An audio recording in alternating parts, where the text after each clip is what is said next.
ओम श्री साईनाथाय नमः। आज हम श्री साईं सच्चरित में अध्याय 34 पढ़ने जा रहे हैं।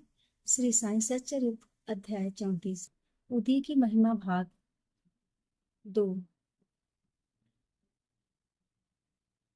पहला, डॉक्टर का भतीजा। दूसरा,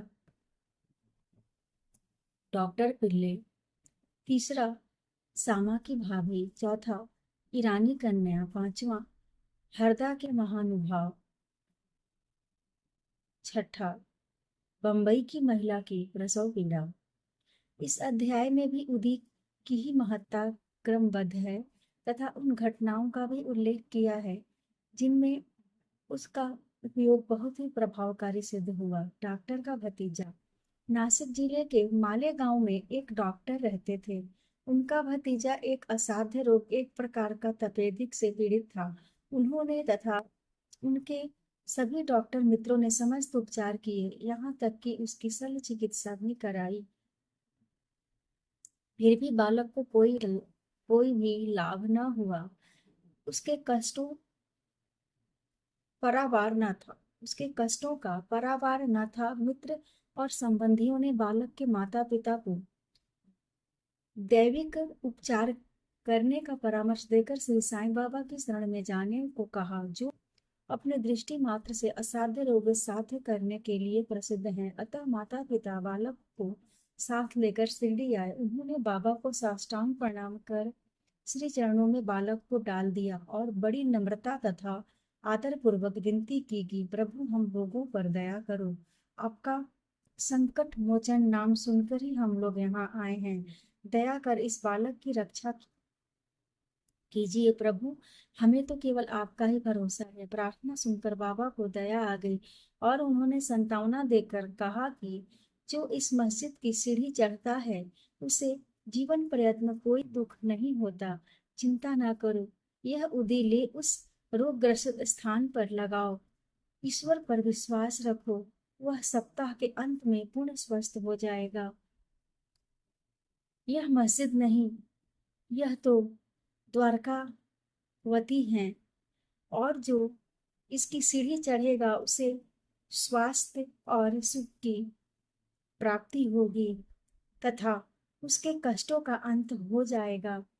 बालक को बाबा के सामने बिठाया गया। वे उस रोगग्रस्त स्थान पर अपना हाथ फेरते हुए दयापूर्ण दृष्टि से बालक की ओर निहारने लगे। रोगी और प्रसन्न रहने लगा और उदी के लेप से बालक थोड़े समय में ही स्वस्थ हो गया। माता पिता अपने को बाबा का ऋणी और कृतज्ञ मानकर बालक को लेकर शिरडी से चले गए।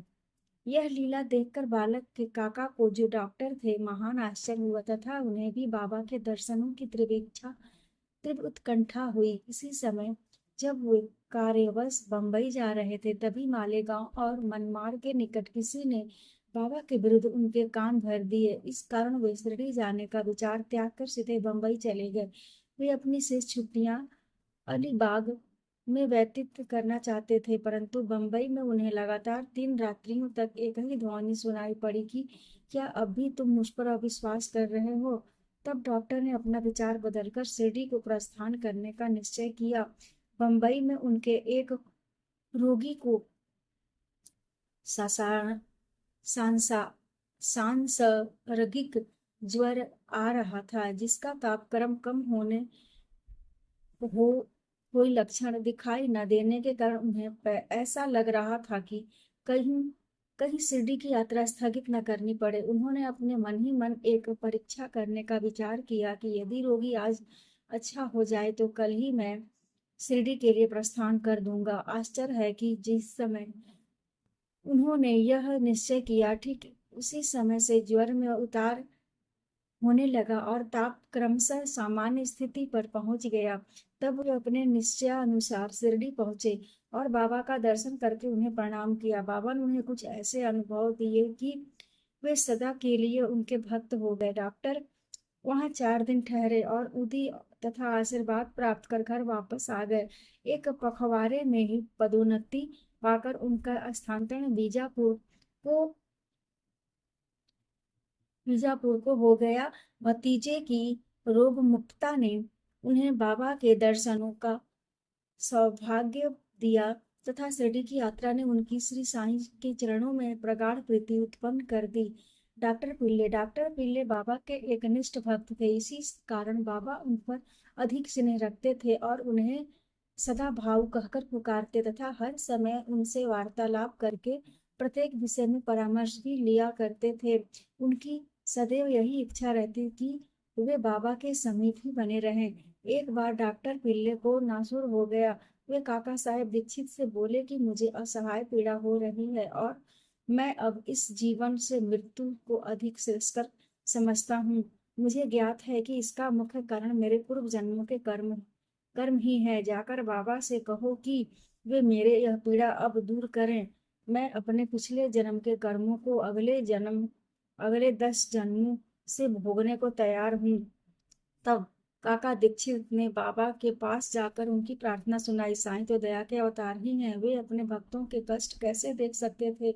उनकी प्रार्थना सुनकर उन्हें भी दया आ गई और उन्होंने दीक्षित से कहा कि पिल्ले से जाकर कहो कि घबराने की ऐसी कोई बात नहीं। कर्मों का फल 10 जन्मों में क्यों भुगतना पड़ेगा, केवल 10 दिनों में ही गत जन्मों के कर्म फल समाप्त हो जाएंगे। मैं तो यहाँ तुम्हें धार्मिक और आध्यात्मिक कल्याण देने के लिए बैठा हूँ। प्राण त्यागने की इच्छा कदापि न करनी चाहिए। जाओ, पीठ पर लाद कर उन्हें यहाँ ले आओ। मैं सदा के लिए उनका कष्टों से छुटकारा कर दूंगा। तब उसी स्थिति में पिल्ले को वहां लाया गया। बाबा ने अपनी दाहिनी ओर उनके सिरहाने अपनी गादी देकर सुख से लिटाकर कहा कि इसकी मुख्य औषधि तो यह है कि पिछले जन्मों के कर्म फल को अवश्य ही भोग लेना चाहिए ताकि उनसे सदैव के लिए छुटकारा हो जाए। हमारे कर्म ही सुख दुख के कारण होते हैं, इसलिए जैसी भी परिस्थिति आए उसी में संतोष करना चाहिए। अल्लाह ही सबको फल देने वाला है और वही सबका रक्षण करता है। ऐसा विचार कर सदैव उनका ही स्मरण करो, वे ही तुम्हारी चिंता दूर करेंगे। तन मन धन और वचन द्वारा उनकी अनन्य शरण में जाओ, फिर देखो कि वे क्या करते हैं। डॉक्टर पिल्ले ने कहा कि नाना साहेब ने मेरे पैर में एक पट्टी बांधी है, परंतु मुझे उससे कोई लाभ नहीं पहुंचा। नाना तो मूर्ख है। बाबा ने कहा, वो पट्टी हटाओ, नहीं तो मर जाओगे। थोड़ी देर में ही एक कौवा आएगा और वह अपनी चोंच इसमें मारेगा, तब तुम शीघ्र अच्छे हो जाओगे। जब यह वार्तालाप हो ही रहा था कि उसी समय अब्दुल, जो मस्जिद में झाड़ू लगाने तथा दिया बाती आदि स्वच्छ करने का कार्य करता था, वहां आया। जब वह दिया बत्ती स्वच्छ कर रहा था तो अचानक ही उसका पैर डॉक्टर पिल्ले के नासुर वाले पैर पर जा पड़ा। पैर तो सूजा हुआ था ही और फिर अब्दुल के पैर से दबा तो उसमें से नासुर के 7 कीड़े बाहर निकल पड़े। कष्ट असहनीय हो गया और डॉक्टर पिल्ले उच्च स्वर में चिल्ला पड़े, किंतु कुछ समय के बाद वे शांत हो कर गीत गाने लगे। तब बाबा ने कहा, देखा भाऊ, अब अच्छा हो गया है और गाना गा रहा है। गाने के बोल थे, कमर कर मेरे हाल पर तू करीम, करम कर मेरे हाल पर तू करीम, मेरी स्थिति पर तू दया कर हे अल्लाह। तेरा नाम रहमान है और रहीम, तुम ही दया घन और दयाशील हो। तू ही दोनों आलम का सुल्तान है, तुम ही दोनों दुनिया के सम्राट हो। जहां में नुमाया तेरी शान है, इसे दुनिया में तुम्हारा बड़प्पन स्पष्ट नेर आता है। फना होने वाला है सब कारोबार, यह सब कारोबार खत्म होने वाला है। रहे नूर तेरा सदा आकाश, मात्र तुम्हारी झांकी सदा रहने वाली है। तू आशिक का हरदम मददगार है, भक्तों की तू हमेशा मदद करने वाला है। फिर डॉक्टर पिल्ले ने पूछा कि वह कौवा कब आएगा और चोंच मारेगा। बाबा ने कहा, अरे क्या तुमने कौवे को नहीं देखा? अब वह नहीं आएगा। अब्दुल, जिसने तुम्हारा पैर दबाया, वही कौवा था। उसने चोंच मारकर नासुर को हटा दिया। वह अब फिर से क्यों आएगा? अब जाकर बाड़े में विश्राम करो। तुम शीघ्र ही स्वस्थ हो जाओगे।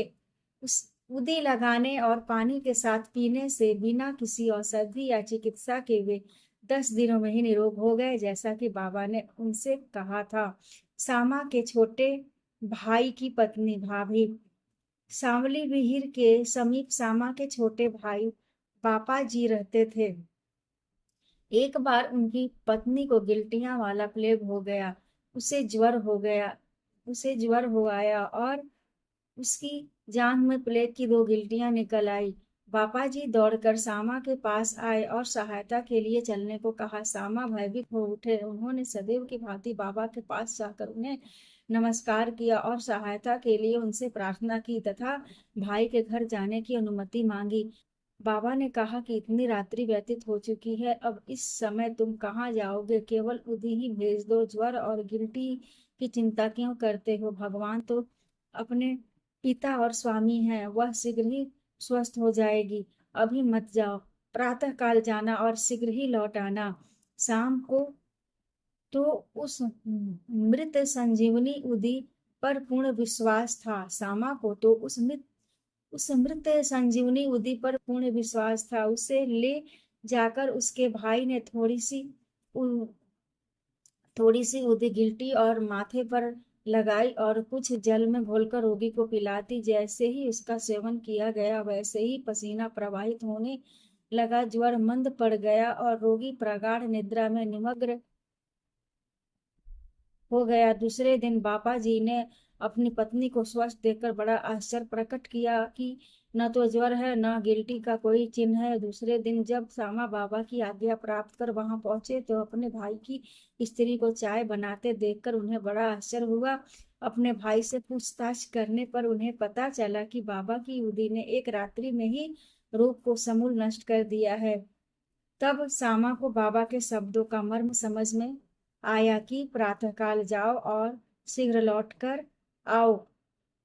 चाय पीकर सामा लौट आया और बाबा को प्रणाम करने के पश्चात कहने लगा कि देवा, यह क्या नाटक है? पहले बवंडर उठाकर हमें अशांत कर देते हो, फिर हमारी शीघ्र सहायता कर सब कुछ ठीक ठाक कर देते हो। बाबा ने उत्तर दिया कि तुम्हें ज्ञात होगा कि कर्म पथ अति रहस्यपूर्ण है। यद्यपि मैं कुछ भी नहीं करता, फिर भी लोग मुझे ही कर्मों के लिए दोषी ठहराते हैं। मैं तो एक दर्शक मात्र ही हूँ। केवल ईश्वर ही एक सत्ताधारी और प्रेरणा देने वाले हैं। वे ही परम दयालु हैं। मैं न तो ईश्वर हूँ और न मालिक, केवल उनका एक आज्ञाकारी सेवक ही हूँ और सदैव उनका स्मरण किया करता हूँ। जो निर्भिमान होकर अपने को कृतज्ञ समझकर उन पर पूर्ण विश्वास करेगा, उसके कष्ट दूर हो जाएंगे और उसे मुक्ति की प्राप्ति होगी। ईरानी कन्या। एक अब एक ईरानी भद्र पुरुष का अनुभव पढ़िए। उसकी छोटी कन्या घंटे घंटे पर मूर्छित हो जाया करती थी। उसके दांत कस जाते थे, उसके हाथ पैर ऐंठ जाते और वह बेहोश होकर भूमि पर गिर पड़ती थी। जब नाना प्रकार के उपचारों से भी उसे कोई लाभ न हुआ, तब कुछ लोगों ने उस ईरानी से बाबा की उदी की बहुत प्रशंसा की और कहा कि वह विले पार्ला बम्बई में काका साहेब दीक्षित के पास से ही प्राप्त हो सकती है। तब ईरानी महाशय ने वहां से उदी लाकर जल में घोलकर अपनी बेटी को पिलाई। प्रारंभ में जो दौरे 1 घंटे के अंतर से आया करते थे, बाद में वे 7 घंटे के अंतर से आए और कुछ दिनों के पश्चात तो वह पूर्ण स्वस्थ हो गई। हरदा हरदा के एक महानुभाव पथरी रोग से ग्रस्त थे। यह पथरी केवल शल्य चिकित्सा द्वारा ही निकाली जा सकती थी। लोगों ने भी उन्हें ऐसा ही करने का परामर्श दिया। वे बहुत ही वृद्ध तथा दुर्बल थे और अपनी दुर्बलता देखकर उन्हें शल्य चिकित्सा कराने का साहस न हो रहा था। इस हालत में उनकी व्याधि को और इलाज ही क्या था।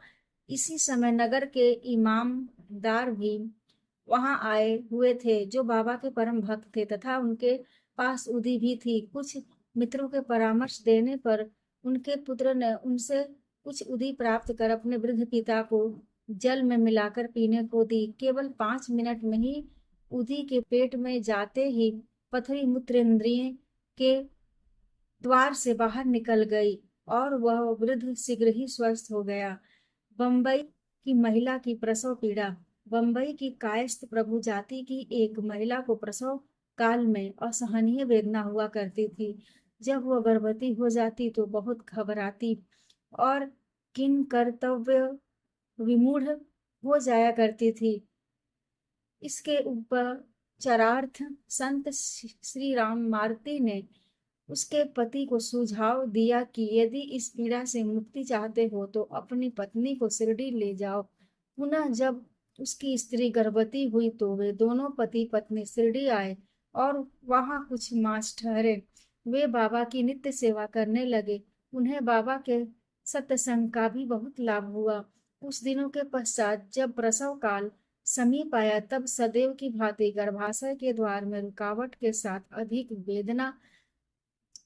वेदना होने लगी। उनकी समझ में नहीं आता था कि अब क्या करना चाहिए। थोड़ी ही देर में एक पड़ोसिन आई और उसने मन ही मन बाबा से सहायता की प्रार्थना कर जल में उदी मिला उसे पीने को दी।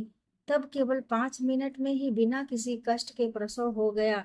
बालक तो अपने भाग्यानुसार ही उत्पन्न हुआ, परंतु उसकी माँ की पीड़ा और कष्ट सदा के लिए दूर हो गए। वे अपने बाबा का बड़ा कृतज्ञ समझने लगे और जीवन प्रयत्न उनके आभारी बने रहे। श्री सद्गुरु साईनाथ अर्पणमस्तु। शुभम भवतु। ओम साई राम।